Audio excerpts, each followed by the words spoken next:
Bonjour à tous, je suis Christine Marie Lescu, je suis de Belgique, je vis à Tille-le-Château et je suis gâtée parce que j'habite tout près de la communauté des Béatitudes à Tille-Château, donc une communauté de vie nouvelle.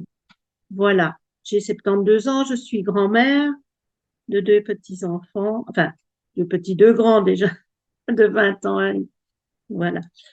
Euh, Je voulais témoigner de mon jeûne de 40 jours. En fait, en pèlerinage à Assise avec les sentinelles de la Sainte Famille que j'ai rencontré, je venais à peine de rencontrer le mouvement des sentinelles. J'ai pu donc participer au pèlerinage d'Assise en octobre 2024. Et là, j'ai rencontré Katia, qui nous écoute aussi, et qui m'a parlé de Mission Roi et de toutes les grâces qu'elle avait reçues lors d'un jeûne de 40 jours. Et donc, je t'en remercie d'ailleurs, Katia, qui est présente là à à la vidéo, au Zoom, car ton témoignage a fait vraiment mûrir en moi le projet d'un jeûne prolongé de 40 jours.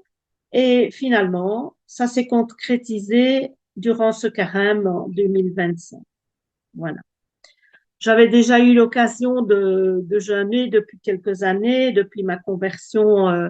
Moi, je me suis convertie seulement en 2012. 2012, oui. Non, c'est plus tôt que ça. C'est pas grave. Je me trompe dans les dates, c'est pas grave. C'est l'émotion. Donc, depuis quelques années, je m'efforçais de jeûner les mercredis et les vendredis, comme la Vierge le demande si souvent à Medjugorje et ailleurs. Mais je jeûnais avec la communauté parfois quand je partageais le repas et le jeûne avec eux, le mercredi et le vendredi. Mais je jeûnais seulement avec le midi, le repas de midi, et je prenais du pain et du potage. Et bon, moi j'aime bien les potages, donc ça m'était pas très difficile de jeûner, mais voilà, je faisais ce que la Vierge demandait. Et, je ne, comment est-ce que je vais dire? Je ne remarquais pas trop les fruits de ce genre de jeûne, mais enfin voilà, je le faisais par obéissance plutôt que parfois par conviction. Alors, on appelait ça d'ailleurs le jeûne de miséricorde. Il y avait une sœur qui appelait ça le jeûne de miséricorde parce que il y avait du potage et je crois qu'il y en a qui aiment faire ce genre de jeûne. Voilà. Par contre, il y a environ 6 ans, ça devait être un peu avant la période Covid, il y a eu une retraite de jeunes qui s'est organisée à la communauté, justement, des Béatitudes. Et on avait donc 5 jours de retraite avec une introduction. Et alors, on entrait vraiment dans le jeûne complet, pain et eau ou tisane, pendant 3 jours, 3 jours, 3 jours et demi complets, parce qu'on avait dégradé un petit peu l'alimentation. Et puis, on avait stoppé complètement à part le pain et l'eau et la tisane, bien sûr. Et puis, on remontait tout doucement le 5e jour. Donc, moi, je dis 3 jours complets.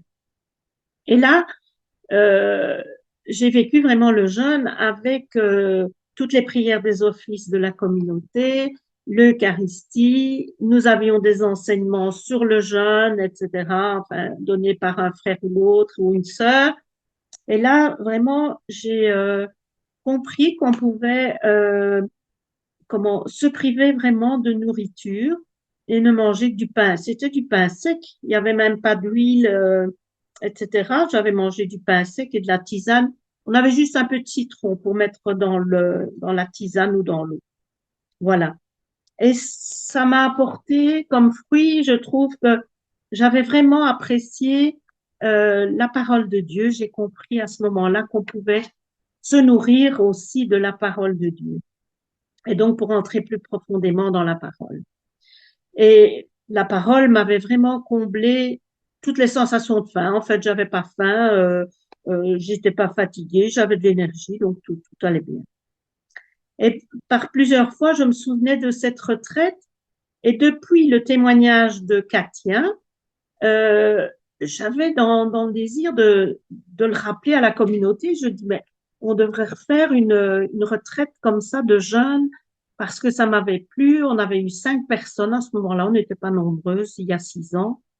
Et donc, on a essayé de refaire cette retraite. Bon, au début, il n'y a pas eu grande demande et puis quand même, on était 8 ou 9, je pense. Et Daniel et Michel, enfin Daniel témoigne aussi, a participé à cette retraite cette année. Donc, je m'y suis inscrite. C'était un bon départ pour moi parce que dans le cœur, j'avais vraiment envie de prolonger ce jeûne et pour arriver peut-être, qui sait, à 40 jours de jeûne comme dans la mission Roi. Alors, bon, ben, j'ai fait la retraite et puis j'ai continué. Et je m'étais dit, ben voilà, je vais essayer, ben, toujours dans allez, dans comment, comment est-ce que je vais dire? Dans je disais, bon, j'espère que j'aurai la force d'aller jusqu'à 40 jours, mais je ne sais pas.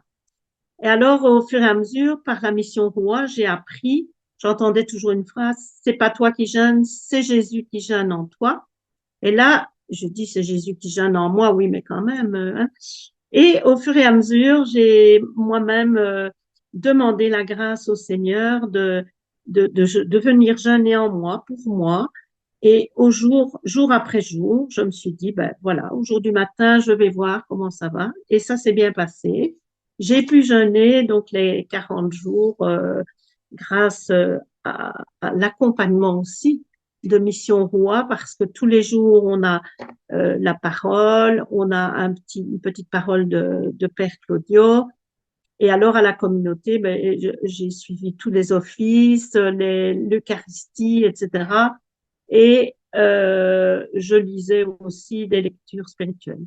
Mon seul regret, enfin, c'est un regret, il paraît qu'on ne peut pas traiter ça, mais bon, c'est de ne pas avoir vraiment suivi les neuvaines. J'ai pas trouvé le temps matériel. Maintenant, peut-être qu'une autre fois, lors d'un autre jeûne, je pourrais vraiment vivre et travailler ces retraites Zenvan, pardon, Zenvan qui étaient proposées par Mission Roi, euh, parce que peut-être j'ai pas assez limité mes activités pendant tout le temps du jeûne et voilà. Enfin bon, c'est comme ça. Je dois me pardonner parce que je culpabilise trop vite, mais là, j'ai aussi appris par ce jeûne à ne pas trop culpabiliser sur mes faiblesses. Voilà. Bon. Alors, donc, le soutien journalier des paroles, les prières, l'Eucharistie, les prières devant le Saint-Sacrement m'ont vraiment permis de faire ce jeûne.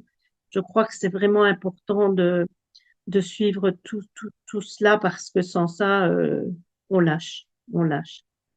Alors, je parle de mes petites entorses, comme j'en avais un peu parlé à Marie-Angela un des derniers jours de cette période de 40 jours.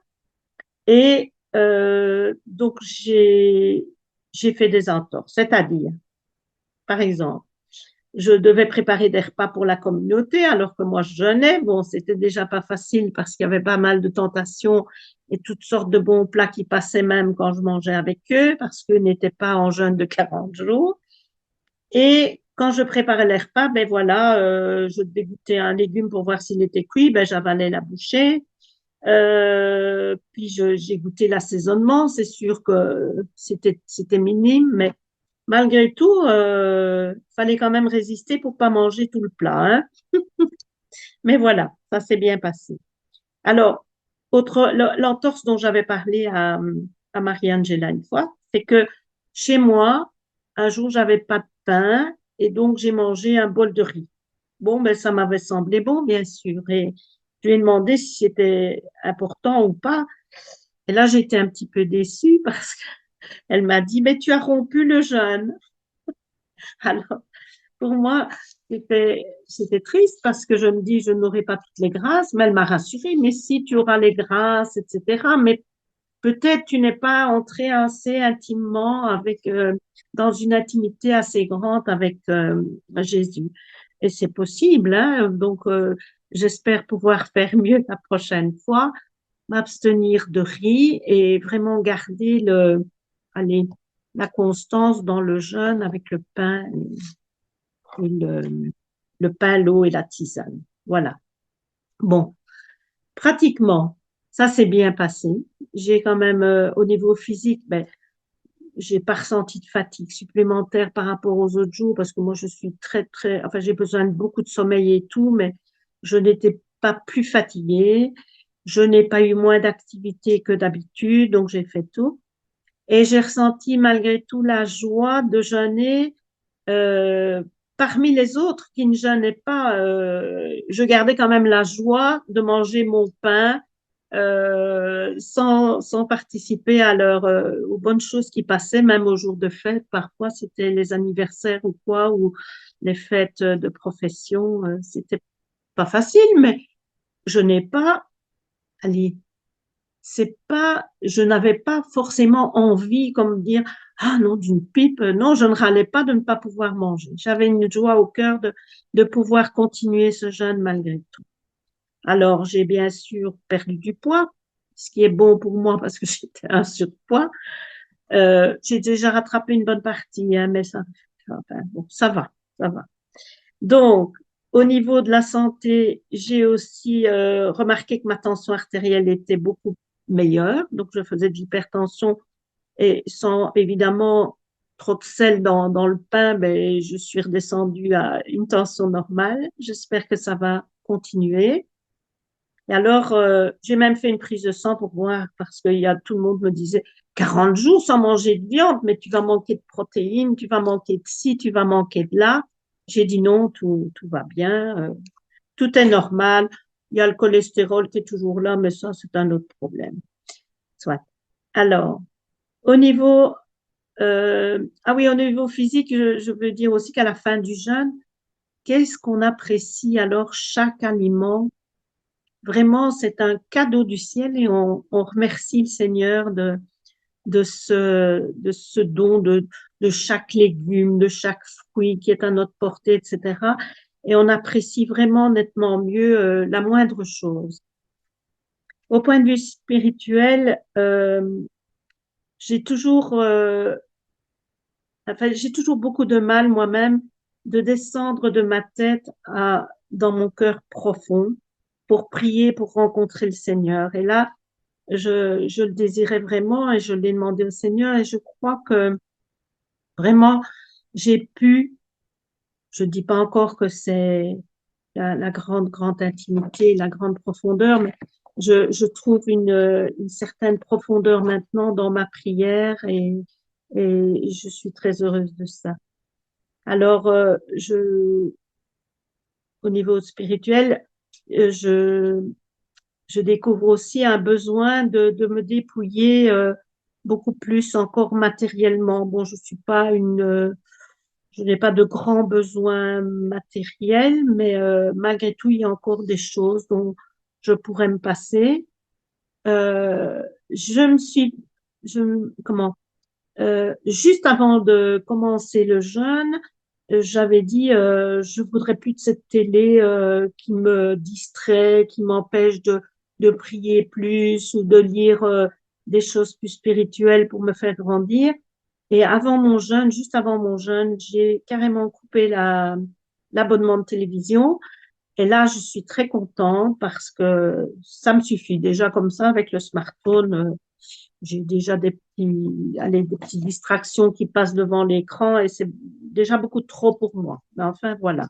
On ne peut pas tout enlever, hein, parce que sinon, je ne peux plus participer aux vidéos de Mission Roua si j'ai un simple téléphone. Alors, ça ne me suffit. Voilà. Alors, pour ma vie, il faudrait que je calme aussi certaines choses de ma vie parce que parfois, je trouve que je m'éparpille dans plusieurs choses qui ne sont pas mauvaises au niveau spirituel, mais c'est trop de choses. Donc, il faudra que je fasse des choix même dans les groupes de prière ou dans les choses que je fais avec la communauté des béatitudes.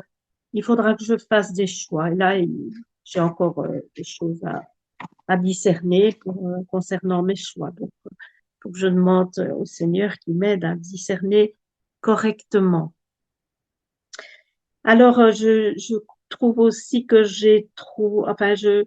euh, j'ai compris qu'il me fallait beaucoup plus de miséricorde vis-à-vis de mes frères, de mes sœurs, de communauté, comme dans ma famille, dans mes amis, etc., pour voir pour, comment les accepter avec leurs faiblesses, parce que c'est vrai que de par mon éducation, ben, j'étais trop perfectionniste et voilà, et je regardais trop parfois les défauts de certaines personnes et même les miens, hein, mais voilà.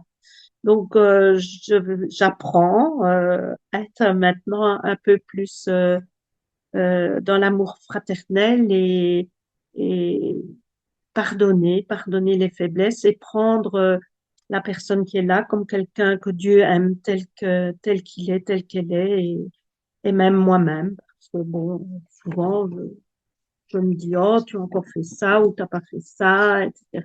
Enfin, voilà.